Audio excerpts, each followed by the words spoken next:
Hello again, good evening to you. Welcome to Business. Today is World Tourism Day, and as Ghana joins the rest of the world to mark this important day, some have bemoaned the state of its tourism industry. Vice President of the International Airline Transport Association, IATA, Raphael Kuchi, says there's an urgent need for government to rebuild the tourism sector to attract more foreigners.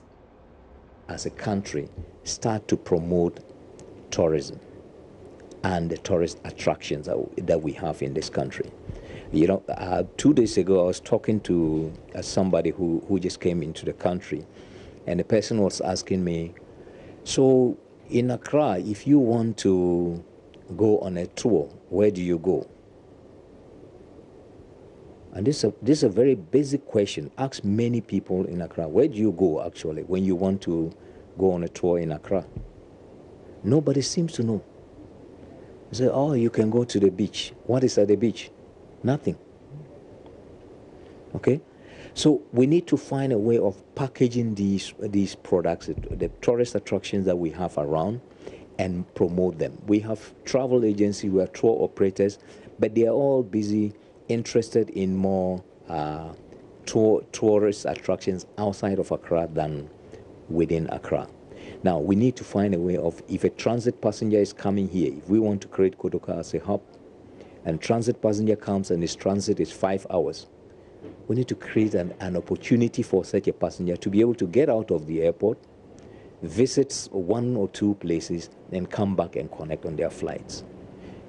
So if there are a lot of things that the airport company, the civil aviation, the airlines that are here, the local airlines as well as those operating here can jointly promote together with the tourism board so that we can be able to attract a lot more passengers into the country.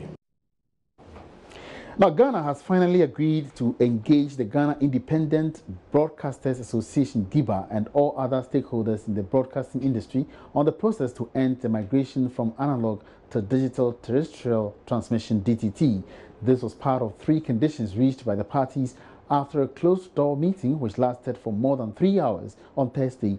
Addressing the media after the meeting, Information Minister-designate Kojo Nkrumah assured that all other issues relating to the DTT program will be addressed in the next meeting expected in 4 weeks' time. Stakeholders on the digital migration project held a meeting today, Thursday, 27th of September 2018. The meeting concluded with the following resolutions. Number 1, that all parties will collaborate in joint public education campaigns on the DTT project moving forward.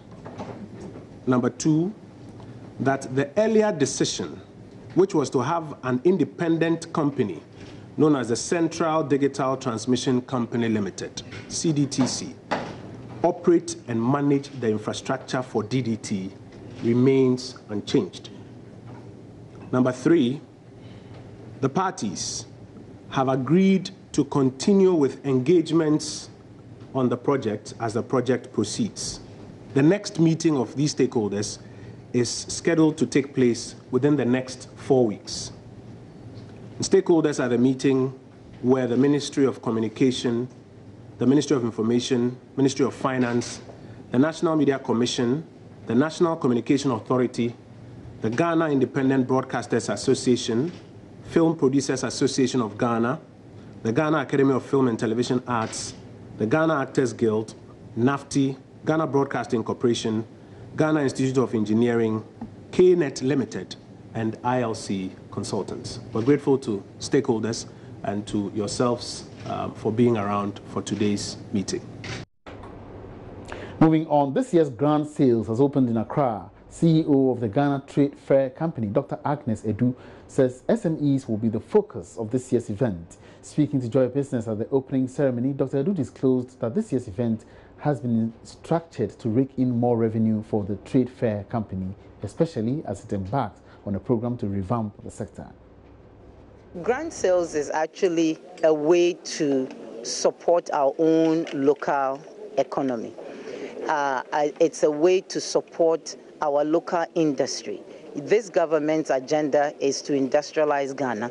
And so once you've industrialized yourself, how do you now showcase your goods and services to the rest of the world or to the regions? And so grant sales is really a platform that Trade Fair creates. As far as lifting the image of Trade Fair, really, Grant Fair is our mandate. And so if it helps to lift our image, then it's even an added bonus. But really, our focus is really to lift the local economy. And that small business that is needing a platform to showcase itself, that's what we are here to support or to do. The project for revamping Trade Fair is not new. It's been around for some time now. So there are investors, developers that have been around for quite some time, and new ones that we will attract into the project as well have come on board, are continuing to come on board. The electricity issues have been solved. Within my first 90 days here, I solved that issue. Today is September 27th. It will run through October the 8th. It's a generalized fair, so everyone is invited. Small businesses, medium businesses, large businesses, everyone is invited. You can come on the grounds. Now that it's open, you can come on the grounds and actually register to be an exhibitor, bring your goods or your services, display here, and participate in the exhibition.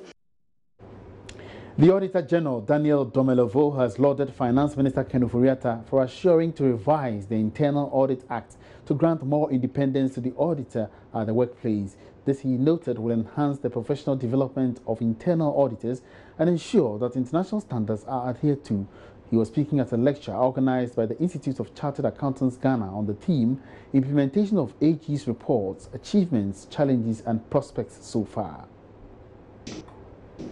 I'm very happy that the Minister of Finance has heeded my call, because I've asked him severally, and anyone who followed the mid-year review, he assured that the government is going to review or revise the Internal Audit Act and take the internal auditors away from the various MDAs and put them under one umbrella, because there are too many advantages in doing that, brothers and sisters. There are too many advantages. One is the independence of the auditor, which is paramount, isn't it? If I know that from today going, my transfer, my promotion has nothing to do with you.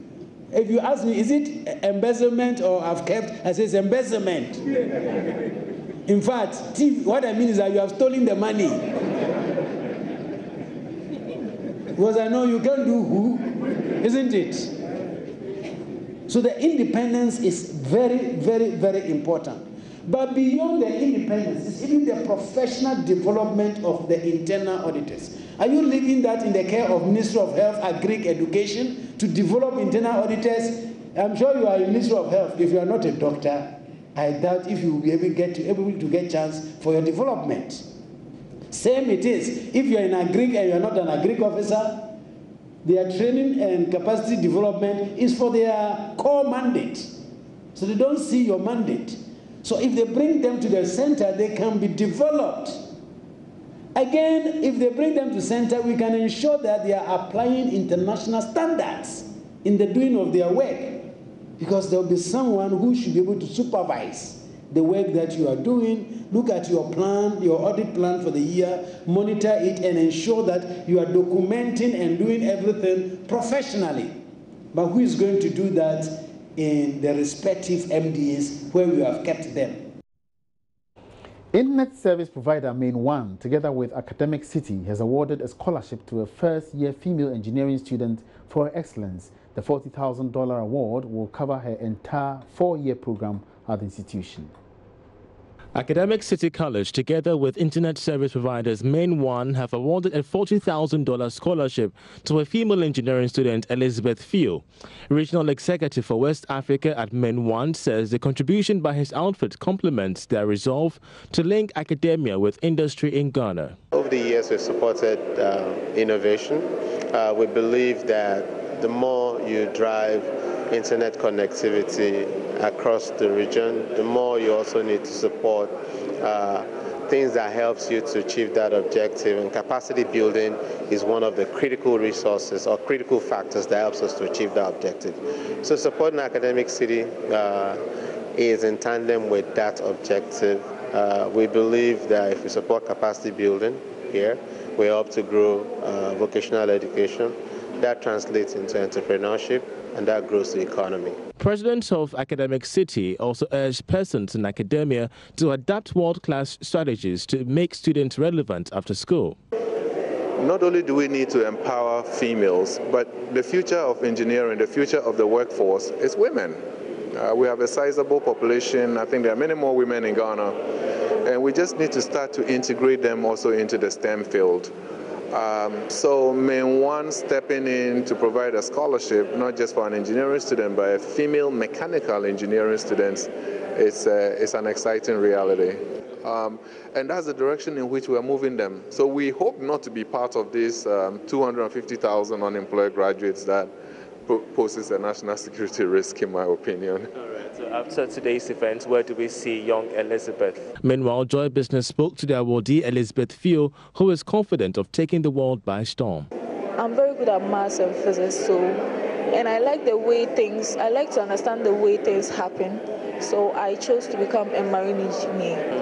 Yeah. So moving forward, I mean, we know the situations on the ground, unemployment, people having to import, mechanics outside abroad to embark on several projects and everything. You coming on board, what's going to be the strategy that you're going to, put in your mind as a young student to be able to compete with others outside as well? Okay, so what I'll do is that I'll make sure I stand out everywhere I go. So I'll make sure that I'm unique. So maybe the way I speak or the way I study and my grades can also make those things different. And that's all in business tonight. Many thanks for your company. My name is Emmanuel Abuaji Riafe. For more business, log on to myjournline.com/business.